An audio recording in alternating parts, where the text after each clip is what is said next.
Здравствуйте! В эфире программа «Бизнес-сфера», в студии Диана Лалиева. В России, в частности, в нашем регионе, действует ряд мер поддержки для предпринимателей. О них, казалось бы, слышали все. Но вот как воспользоваться? Как получить гранты и субсидии на открытие и развитие своего дела? Эти и другие вопросы обсудим в выпуске, но начнем с экономических новостей. Общие ценности – основа роста в многополярном мире. Главная тема Петербургского экономического форума в этом году. Деловая повестка была посвящена укреплению экономического суверенитета, развитию национальных и финансовых систем. Обсуждали также технологическую независимость и противодействие санкционному давлению. На площадке форума глава республики Сергей Миняйло и министр транспорта России Роман Старовойт подписали соглашение о сотрудничестве между Северной Осетией и Минтрансом в области развития пунктов пропуска через государственную границу. Согласно документу, в Северной Осетии планируется расширить международный сектор аэропорта Владикавказ. Также будет проведено техническое оснащение зданий и сооружений, необходимых для пограничного, таможенного и других видов контроля. В результате проведенных мероприятий пункт пропуска сможет обслуживать около 160 человек в час. Также глава республики Сергей Миняйло и губернатор Ханты-Мансийского автономного округа Югры Руслан Кухарук подписали соглашение о сотрудничестве между регионами. Документ направлен на улучшение инвестиционного климата в регионах, организацию и проведение выставок и ярмарок, разработку комплексных программ поддержки малого и среднего бизнеса. Еще председатель правительства Северной Осетии Борис Джанаев и председатель Кабинета министров Чувашской республики Сергей Артамонов подписали соглашение о сотрудничестве двух регионов. Документ направлен на развитие социально-экономических связей, обмен опытом в разработке и внедрении госпрограмм по поддержке малого и среднего бизнеса.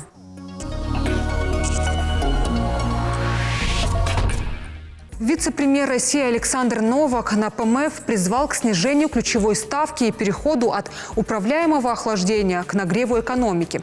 Об этом передает корреспондент РБК.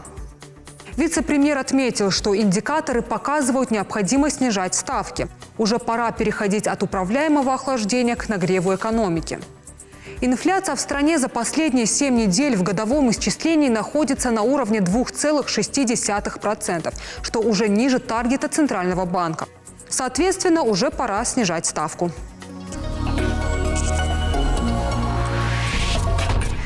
Минпромторг захотел продлить параллельный импорт до конца следующего года. О предложении изменить перечень программы заявил замглавы ведомства Роман Чекушев. Сейчас министерство собирает информацию от российских производителей, которые готовы импортозаместить часть товаров. Первый вице-премьер России Денис Мантуров отметил, что с января по апрель объем параллельного импорта сократился втрое до $2,5 миллиарда в месяц. Он также напомнил, что те или иные товары будут выводиться из перечня продукции, если производитель выйдет на достаточные объемы, либо ушедшие из страны компании решат возобновить продажи.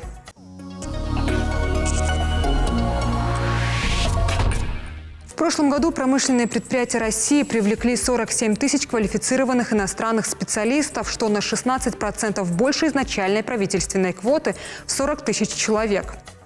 Специалисты преимущественно из таких стран, как Китай, Турция, Индия и Сербия.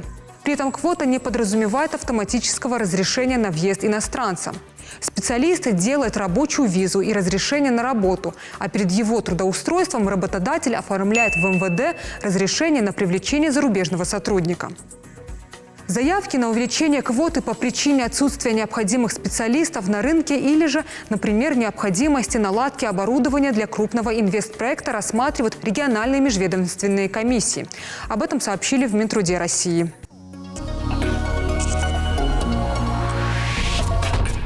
За 3 года в Северной Осетии число предприятий в сфере товаров и услуг для детей выросло на 40%, а вот по стране почти на 10%. Объем финансирования таких предприятий с поддержкой национальной гарантийной системы составил более 9 миллиардов рублей за этот период.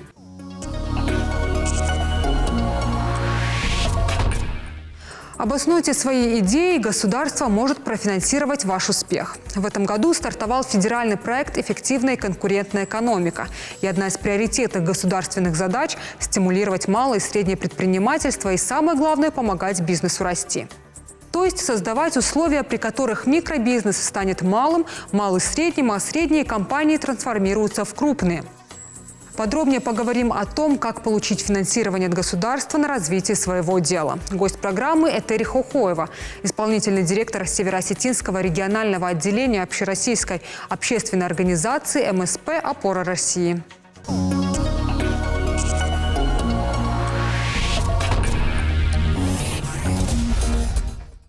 Этери, здравствуйте. Здравствуйте. В редакцию нашей программы достаточно часто поступают вопросы о различных мерах господдержки. В частности, интересуются о грантах. Поэтому мы решили сегодня подробнее об этом поговорить. Вот расскажите, пожалуйста, что в этом году государство предлагает предпринимателям? Спасибо за вопросы, действительно очень важные. По грантам это такая очень большая тема. И в качестве мер поддержки государство для предпринимателей всегда предусматривает большое количество программ. Ну, например, через Министерство экономики можно запросить деньги на какие-то проекты для молодых предпринимателей. Вот, например, по примеру прошлого года, в конце августа, начале сентября была объявлена программа по поддержке молодых предпринимателей до 25 лет и социальных предпринимателей, которые занимаются социальными направлениями бизнеса. Для них была предусмотрена грантовая поддержка в размере до 500 тысяч рублей. Люди могли запросить на свои проекты. Была программа в начале этого года для туристической сферы.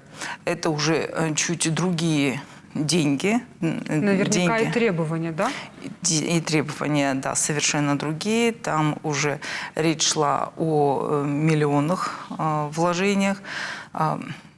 5, 7, 10 миллионов. И, кроме того, нужно было иметь такую же сумму собственных средств для того, чтобы реализовать данный проект. Это все абсолютно прозрачные вещи, которые нужно предъявить, показать и уже с этим идти дальше. Самое главное, что хочет государство от данных проектов, это увеличение количества такое слово из грантового как раз-таки этого контекста – койко-мест. То есть у нас недостаток хороших именно инфраструктуры. Наша республика оказалась не совсем готова к такому огромному росту туристов. Поэтому государство помогает туристам и предпринимателям, туристам для того, чтобы была возможность приехать и получить хорошие места для проживания, а предпринимателям дают возможность для того, чтобы организовать эти условия для наших туристов и гостей. А что было важно для, так скажем, грантодателя, помимо софинансирования средств? Вот что еще нужно было учесть предпринимателям для того, чтобы получить грант, что не совсем легко? Вообще самое главное для любого грантодателя – это история взаимодействия с государством, наличие команды, наличие опыта работы. Это все оценивается, за это есть количество баллов, которые присваиваются по каждому из пунктов. И открытость организации. То есть если организация вчера открылась, а сегодня уже подается на грант, это бывают, конечно, случаи, что, может быть, кто-то перерегистрировался или кто-то давно занимался, но решил новый вид деятельности открыть. Это все смотрится. Но, конечно же, преимущество будет отдаваться тем, кто давно в этом деле, кто знает, что такое гости и как с ним общаться, какие у него есть требования и что бы он хотел видеть в том месте, куда он приезжает погостить. А если говорить о тех проектах, которые только планируются, вот в каких программах могут поучаствовать предприниматели в этом году? Буквально сейчас до 10 июля идет подача грантовых заявок на президентский фонд культурных инициатив. И любой предприниматель, индивидуальный предприниматель, бизнес, сообщество с ограниченной ответственностью, некоммерческая организация и даже муниципальная организация могут принять участие в данном конкурсе. По сумме денег есть разные варианты в зависимости от балльной системы и от того, конечно же, что хочет показать миру в своем проекте тот или иной предприниматель или человек, который хочет поучаствовать в конкурсе. Нижняя планка – это 700 тысяч. До 700 тысяч можно написать проект. Дальше средний диапазон – это от 700 до 7 миллионов, ну и выше. Были подведены еще итоги фонда президентских грантов. Тоже это второй конкурс этого года, 2025 года. В нем победили 4 проекта. Один из этих проектов, это наш проект был, проект «Опоры России», называется «Мягкая сила». Он про женщин-предпринимателей и про продвижение социального предпринимательства. Хотим, чтобы люди узнали о женщинах-предпринимателях, которые занимаются развитием бизнеса в нашей республике. Мы определенно можем сказать, что социальное предпринимательство достаточно активно развивается в республике, и внимание ему тоже уделяют. Оно развивается и у нас в республике, и в России. Хотелось бы чуть большими темпами. Для того, чтобы признали социальным предприятием, необходимо подать документы в Центр «Мой бизнес». В Центре «Мой бизнес» в начале года заседает комиссия, которая признает то или иное предприятие социальным. Этот статус, он присваивается на 1 год, и его нужно ежегодно подтверждать, если организация собирается продолжать свою работу в данном направлении. Также известно, что предприниматели могут воспользоваться социальным контрактом. Расскажите немножечко о нем. Продолжает ли действовать программа? Продолжает действовать. Она ежегодная. В этом году тоже большие средства были выделены на данный конкурс. В конкурсе могут принимать участие люди, которые только начинают свой бизнес. И те, которые продолжают, у них должен быть статус или самозанятого, или ИП, или ООО. Если человек хочет протестировать свой бизнес, понять, работает он или нет, ему предлагают получить социальный контракт. Это как одна из форм поддержки и вывода человека из сложной жизненной ситуации. Благодаря социальному контракту очень многие люди начинают предпринимательскую деятельность, вытягивают себя. Государство предлагает сумму, и человек может благодаря этим 350 тысячам начать свою небольшую, но деятельность. Зачастую предприниматели из года в год подают свои проекты. Почему так получается? Потому что получают отказы. Вот где прячется эта загвоздка, которая не позволяет бизнесу получить деньги? Как правильно составить бизнес-план?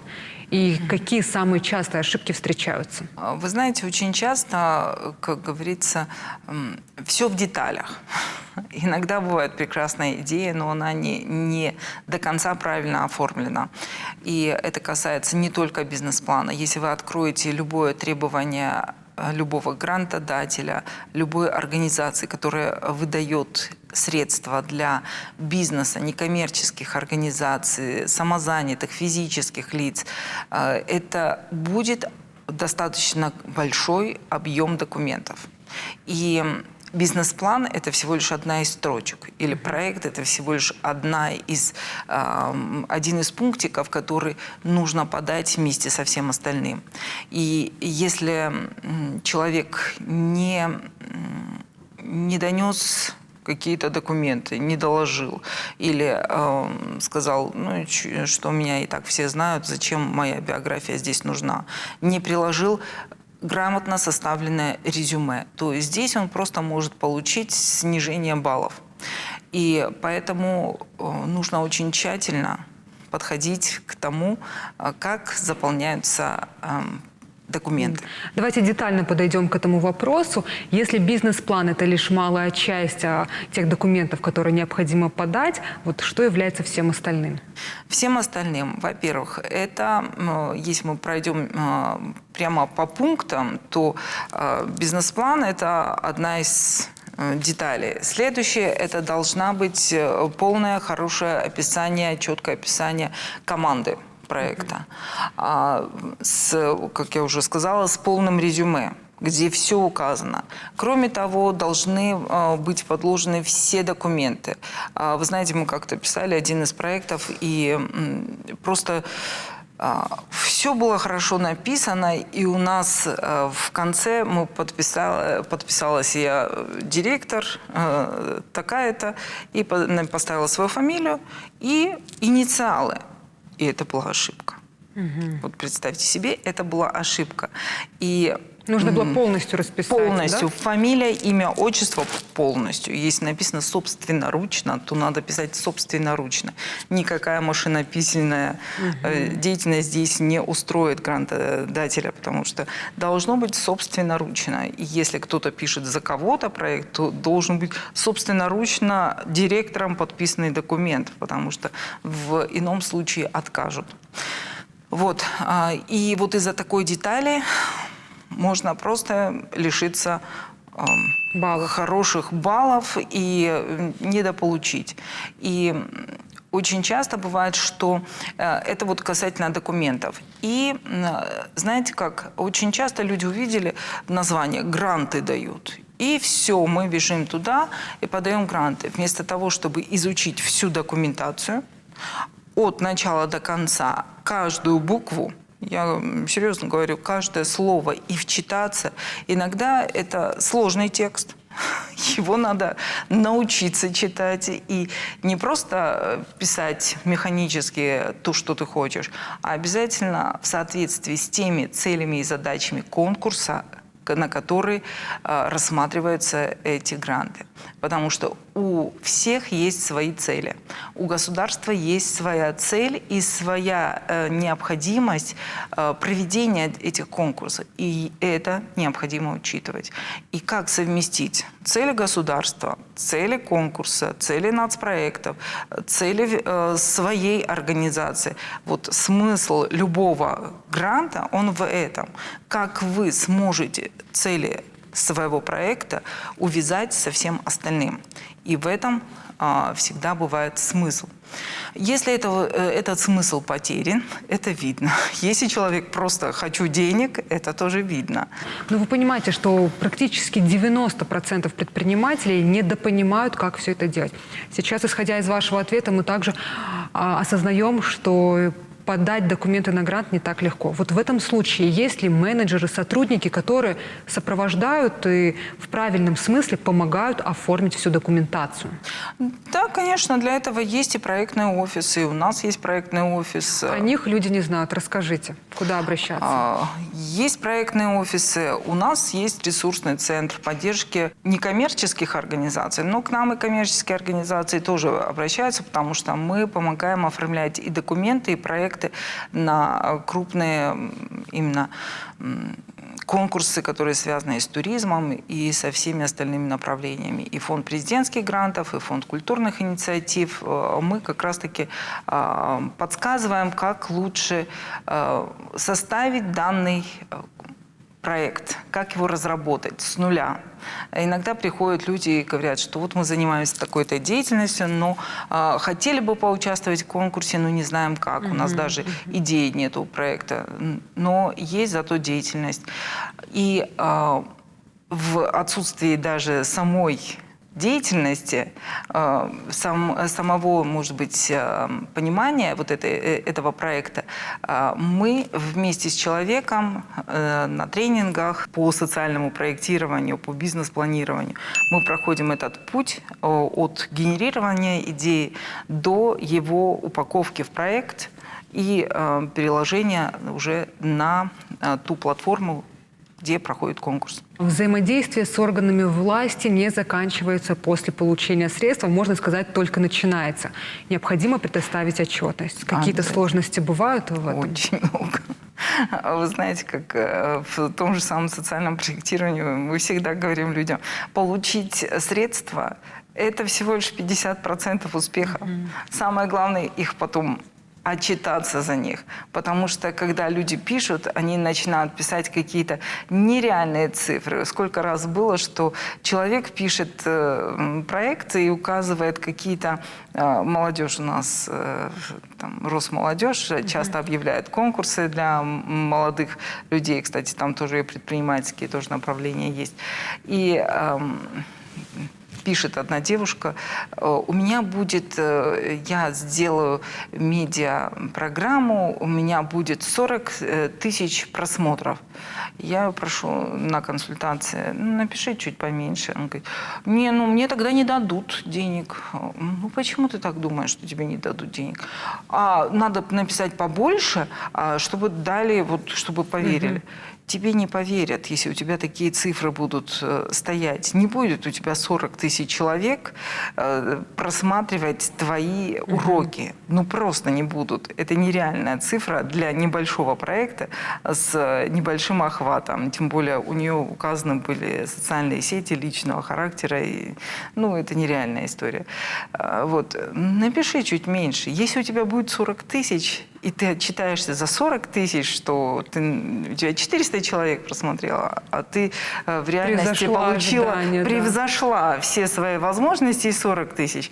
Она не услышала меня, но, естественно, она средства финансирования не получила, потому что ей было отказано, ну, потому что эксперты видят нереальность данной ситуации.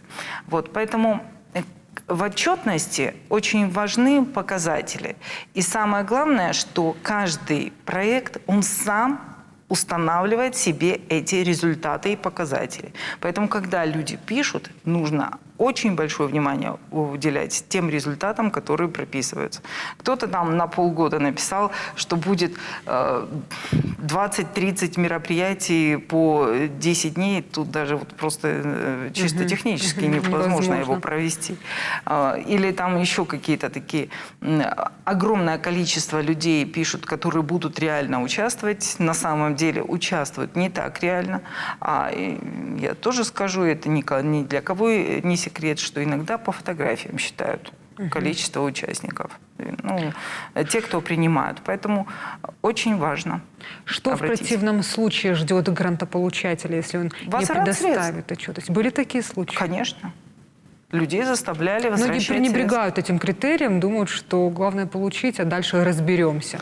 Но нет, придется вернуть. Ну, вот это вот понимание, что впрыгивая там выплывешь, оно в том случае, если ты знаешь точно, куда плыть, какие у тебя результаты и как ты достигнешь своей цели, того самого берега, куда плывешь. Если человек не понимает на этапе проектирования своего проекта, чем он будет заниматься в нем, получив даже средства, то этот проект обречен. Даже при хорошем проекте, если кто-то кому-то написал, но этот человек не соответствует всему тому, что там написано и указано, то деньги, и он не реализует и не отчитается за данный проект, деньги придется вернуть. И это серьезно. За какое время нужно предоставить отчетность? У каждого проекта, в зависимости от его длительности и количества месяцев реализации, есть определенная этапность. Если это небольшой проект, то где-то 2 этапа. Если большой проект, то где-то 3-4 этапа. И на каждом этапе организация должна предоставить полную отчетность. То есть ну, в бизнес-проектах чаще всего это квартальная отчетность. В некоммерческих организациях там не всегда привязываются к квартальной отчетности, но вот в зависимости от времени указывается полугодичная отчетность. И, соответственно, организация должна отчитаться в течение 10 дней после завершения этапа. Эта информативная беседа у нас получилась. Благодарю за то, что нашли время, посетили нашу студию и рассказали о таких важных процессах. Благодарю.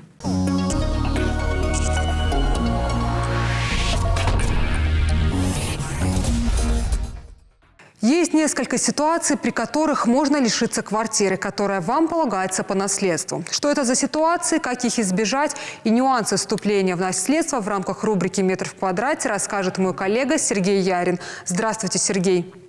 Здравствуйте, Диана. Разберем ситуацию, при которой жилье могут забрать за долги. В вступлении в наследство может выясниться, что наследодатель когда-то оформил кредит и не закрыл его, из-за чего образовался долг, равный стоимости квартиры.